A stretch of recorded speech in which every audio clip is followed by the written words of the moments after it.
Hey everybody, welcome back to another episode of Small Business 101 here on Arbeit. Yes, we got a great episode today, right? If you own a small business, this is something that definitely impacts you. We're talking about banking, right?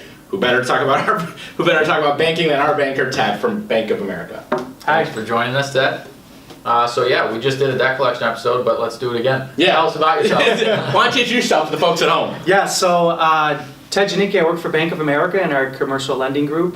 So I manage small businesses as small as startups all the way up to $10 to $15 million a year in revenue.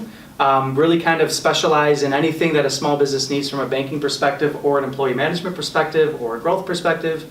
Really excited to be here, and thanks for having me. Thanks for doing this. We appreciate you coming on. This is a question I'm actually very curious about. How did you get into business banking? It's funny. So We'll be the judge of that. yeah. So my background, I went to school for economics and history with the intention of being a history teacher. Okay. And I was a history teacher.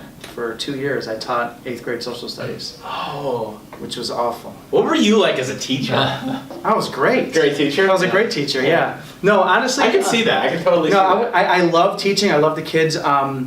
I don't know, this is going to sound super personal, but I got super disenfranchised by the education system, and I had to get out. Yeah. Yeah, so I did it for 2 years, and it was great, and I was Yeah. like, oh my gosh, what am I going to do? So when I was in college, I actually, when I was 18, I worked for Bank of America and fleet banking in the collection industry. I actually was a bill collector, yeah. I didn't know that. So I used some contacts when I got out of teaching and went back into banking, and then became a branch manager, became a commercial support associate, got into commercial lending, and then just kind of career took off. So long 15-year career of getting here and where I'm at now. So. Yeah, that's awesome. That's a great story. Yeah, I didn't know that. I guess so. Teaching. Yeah, that's a cool story. Yeah. So obviously, I'm going to assume that your role requires getting people to trust you, right? Trust Yes. is very important in what you do. So I think that's important in any sales role. So I'm just going to ask you, how do you build trust? Yeah, how did you get me to trust you? Yeah, you guys trust me, right? In this is actually a great story. I've been telling everyone else this story as well. Oh my God. Yeah, so just on repeat. And we use Ted as the standard for salespeople because he did a great job of getting us on board, right? So Yeah. we were working with a bank locally. We still work with them. with them. But yeah. And Ted you could probably explain, you kind of started that process, and Alex was very much like, listen, I'm not switching, and then boom. So building trust is all about never selling a thing. I don't ever sell anything. Yeah.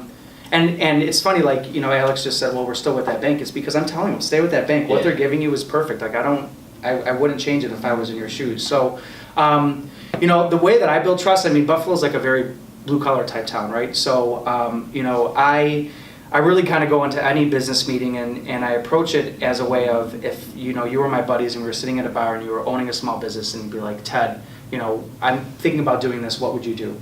And that's exactly what I do. I just kind of give my recommendations and my thoughts about how we can structure it.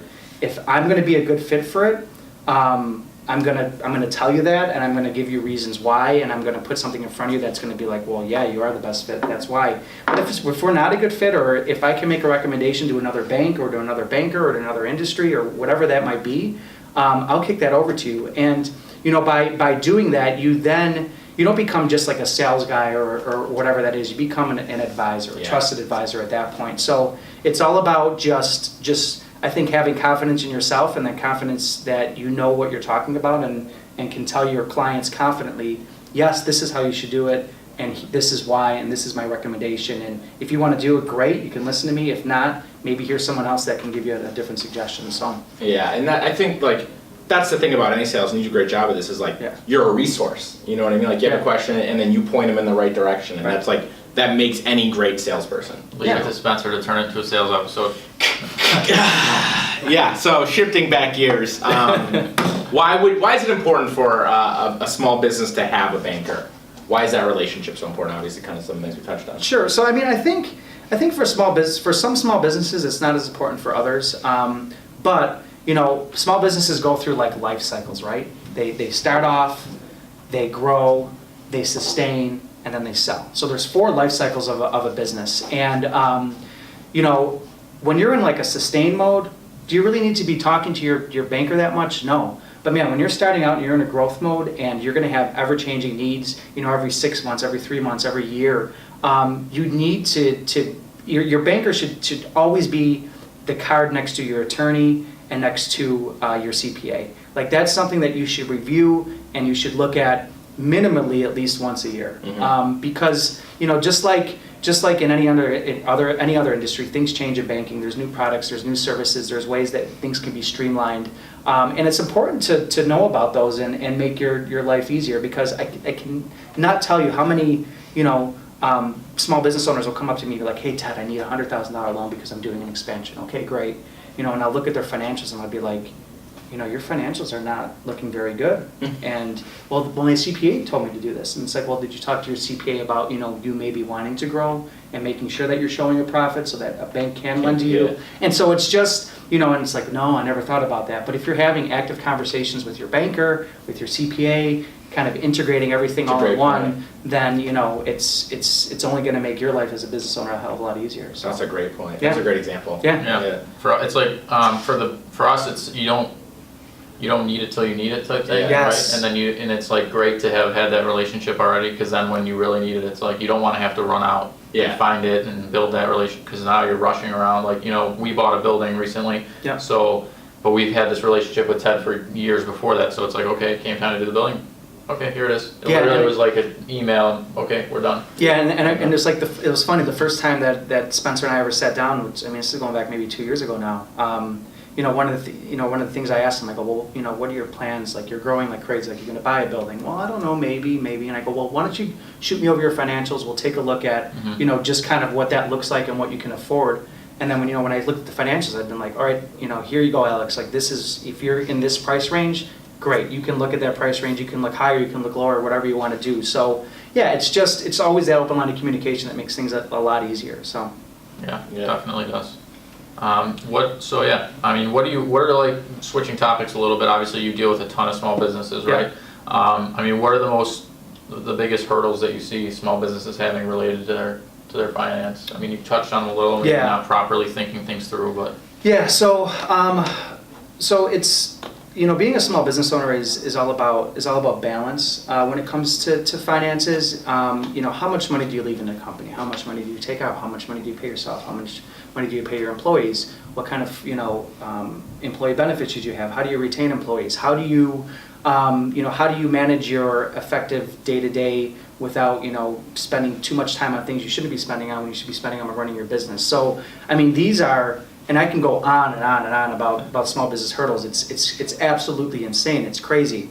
But really the most common hurdles, at least from what I'm seeing here locally and from small businesses, recently it's been finding good, solid employees to retain, and keeping those employees on the books. So once you find an employee, how do you keep them happy? What are you doing to make them want to stay? And that's just making sure that you have workplace developmental programs, or you have an attractive 401k or IRA plan set up for employees that they can contribute to, or you're treating your good employees well. That's a big hurdle that I see a lot of small businesses coming across recently, is finding good people and then also keeping them. Another big hurdle too that I'm seeing right now is I'm seeing a lot of small businesses make money and make cash and being able to pay for things for cash or lend and get loans. But there's a lot of businesses now where they have excess of cash and they're like, what am I doing with it? Like, how am I going to get the best rate of return? Do I invest it back into my business? Do I put it into the market? Like, there's so many different routes that a lot of businesses are looking at as far as the economy, and because it's doing well. So figuring out what is the best direction that they need to do as far as excess cash is been another hurdle, which is a good hurdle to have. Yeah. Great problem. Gotta have money. What am I going to do with it? God, I have so much money. Right. Yeah, my life is so hard. Should I just buy a jet? Yeah. Good problems to have. We have a jet financing group. There's a group that finance jets? Yeah, so if you guys are ever interested in purchasing a I'm interested in it. Yeah. We have a boat. We have a boat financing group. That'd be nice. Like, maybe in the summer you guys can work on like a... We'll get to every conference via boat. That's going to be our new move. It needs to sleep free. I would love an opportunity to take a look at that. I'd love the ad opportunity as well. All right, cool. So what are some resources that you provide to small businesses that people don't often think of, right? Like what's something that like, doesn't come normal? Financing jets. Yeah, Or boats. from all that stuff. Yeah. So and this is specific to Bank of America. So we're such a large institution, and we have access to so much like information and different people within a bank. But there's something really interesting called we actually call it, I think, Small Business 101. And it's actually called Small Business 101, but what it is, if you type that in, if you Google Bank of America Small Business 101, it's actually a small business community where it's almost like a blog. And I think we have active users. There's like 225,000 active small business users on this. And they really kind of just have it segmented out by different topics about, employee benefits, 401ks, lending, just regular banking, good attorneys in the area, like I want to start up a business, how am I going to do that? Oh, that's awesome. That's a really, really interesting resource that I think a lot of people overlook. Because in all honesty, when people are like, okay, I want to open up a small business, they'll file with the state, and then they're like, oh my gosh, now what? So, those resources and being able to go to that and kind of figure it out is great. And then, another interesting resource too is, so people think like, if I go to a bank, and I'm starting up a small business, it's going to be tough to get what I need.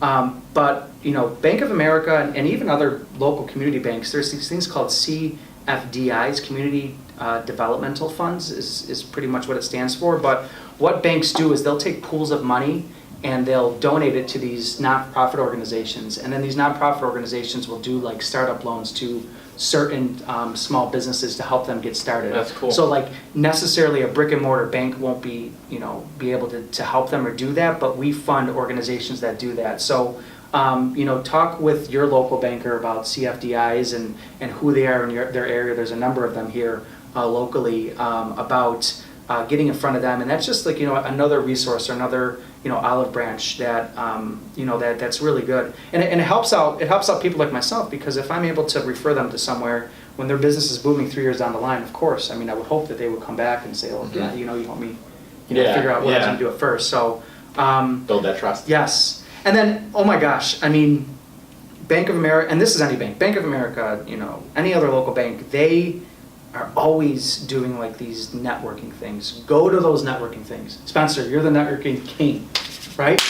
Seriously. Second to him. Yeah. They're awesome. You meet really, really good people. You meet other business owners. You meet other business professionals, other bankers, attorneys. I cannot tell you the amount of people that I've met and developed relationships with at these things. So just be in contact with. And I actually, so if you like on my LinkedIn, or if I send you an email, there's like a little website that I have that B of A puts together. But there's on the one side of the listing, there's a calendar of events that we sponsor or that we attend to. So just kind of using those additional resources just to kind of expand your business acumen, and what you want to do is key. So that's great. Yeah, perfect. And is that awesome. First platform, is that nationwide? Like if I'm in Buffalo, New York, can I find someone in California? Yes. Yeah, it's That's great. awesome. It's absolutely great. It is. Yeah. It's awesome. So if you want to open a location or whatever in California, you can reach out to like a lawyer out there or whatever. That's worth every penny. Yeah, for sure. It's free.